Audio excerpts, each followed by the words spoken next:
Saudara pemirsa, sebelum saya menjumpai saudara dengan firman Tuhan, saya akan menyanyikan sebuah pujian bagi kemuliaan nama Tuhan, yaitu Yesus mati supaya kita hidup, Yesus menderita supaya kita berbahagia, Yesus terluka di atas kayu salib supaya kita sehat dan sembuh.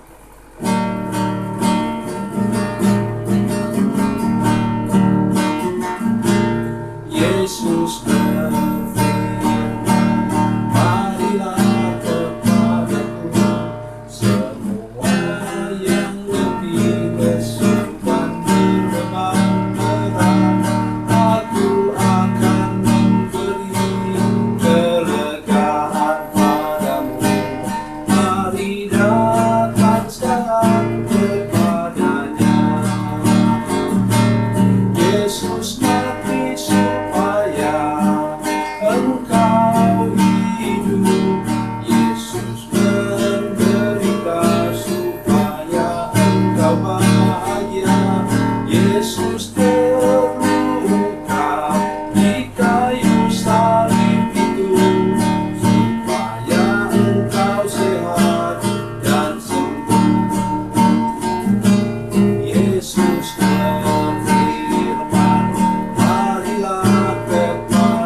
sesuatu tentang akhir zaman.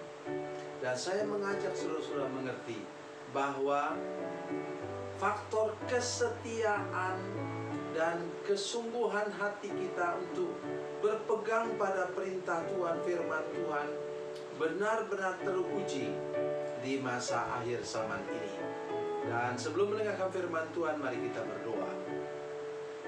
Bapa, dalam nama Yesus kami datang kepadamu Tuhan. Kami percaya kepada janji-Mu Tuhan, bahwa Tuhan yang maha setia itu menolong kami untuk terus dapat menjadi orang percaya yang setiawan, menjaga dan memelihara kami dengan hati yang setia. Dan setianya kami bukan hanya sampai sekarang, tapi setia sampai mati, sampai Tuhan memberikan kepada kami mahkota kehidupan. Terima kasih Bapa di surga, dalam nama Yesus. Haleluya, amin. Mari kita membaca firman Tuhan dari Matius pasal 24. Injil Matius pasal 24, ayatnya yang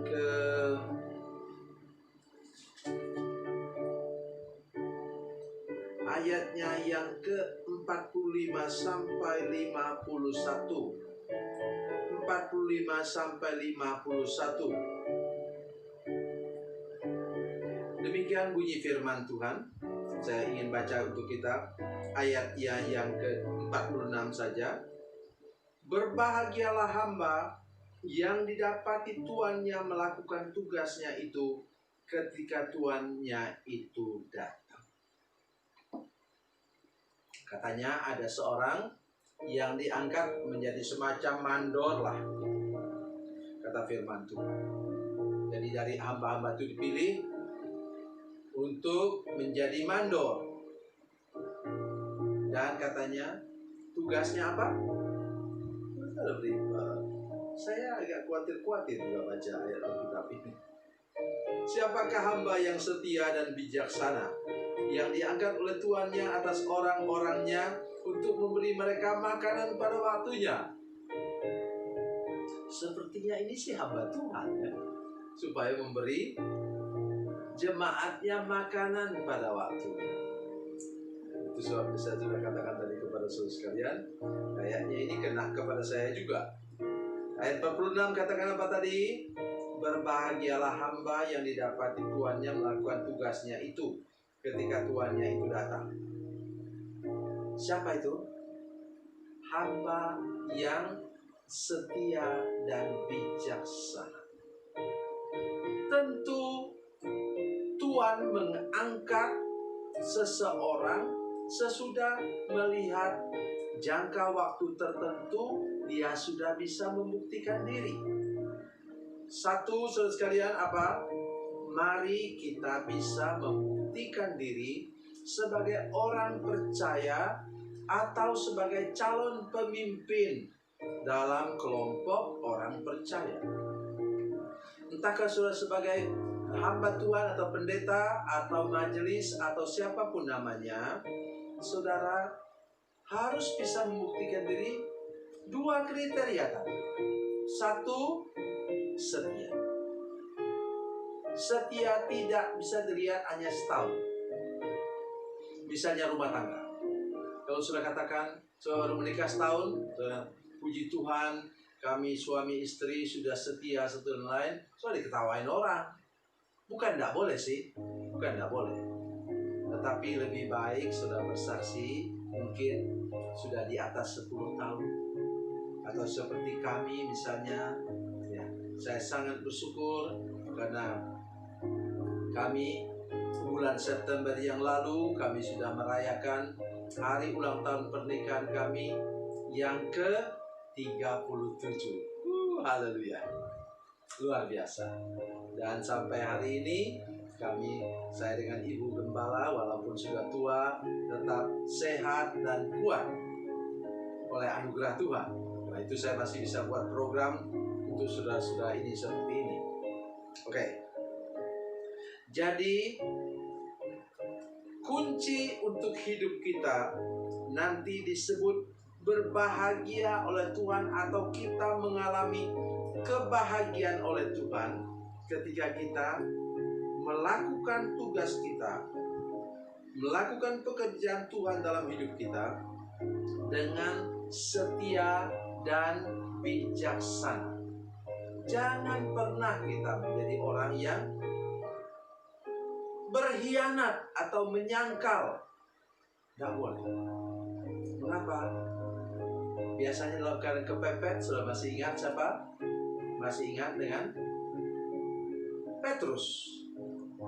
Dalam keadaan kepepet karena takut nanti ikut disalibkan bersama dengan Yesus, maka dia kemudian menyangkal Yesus. Dan apa saja yang membuat kita kepepet atau terjepit atau terdesak, tidak boleh lakukan. Mari kita baca firman Tuhan untuk menolong kita sedikit dari 2 Korintus pasal 4. 2 Korintus pasal 4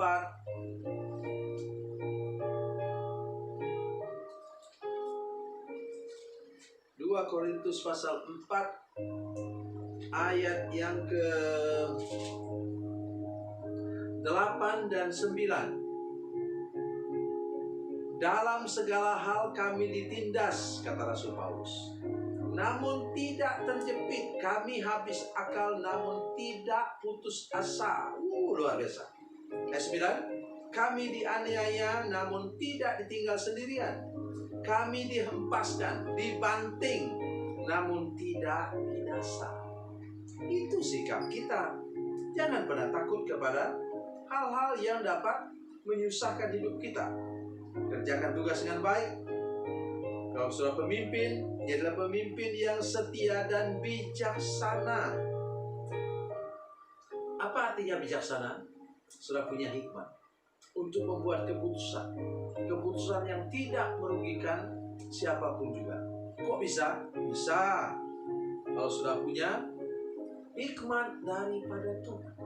Sudah perhatikan bagaimana Salomo ketika dia harus membuat keputusan-keputusan luar biasa. Kenapa? Dia minta hikmat daripada Allah Bapa di surga untuk dia bisa menolong umat Tuhan yang begitu banyak. Dan akhirnya dia berhasil. Dan ini dimaksudkan tadi ayat yang kita baca dari Injil Matius itu pasal 24 itu bicara tentang akhir zaman. Makin dekat akhir zaman, manusia makin egois, saudara sekalian.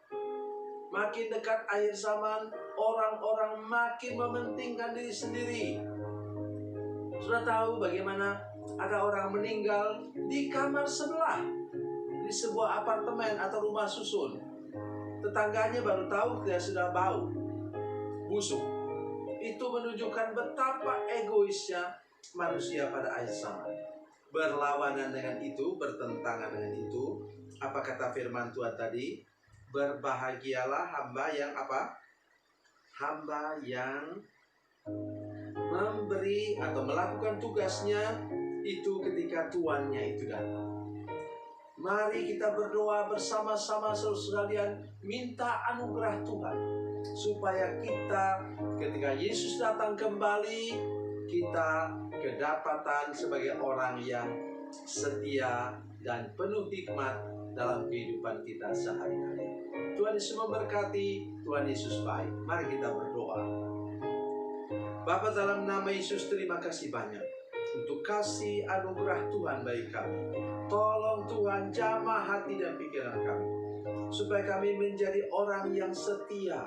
Setia kepada pekerjaan kami, setia kepada rumah tangga kami, setia kepada gereja-Mu Tuhan, dan lebih daripada itu setia kepada Tuhan sendiri. Dan beri kami hikmat dari atas, dari surga, supaya kami tidak pernah keliru buat keputusan, dan keputusan kami selalu menguntungkan dan menyenangkan hati Tuhan. Terima kasih Bapa di surga. Dalam nama Yesus. Haleluya. Amin.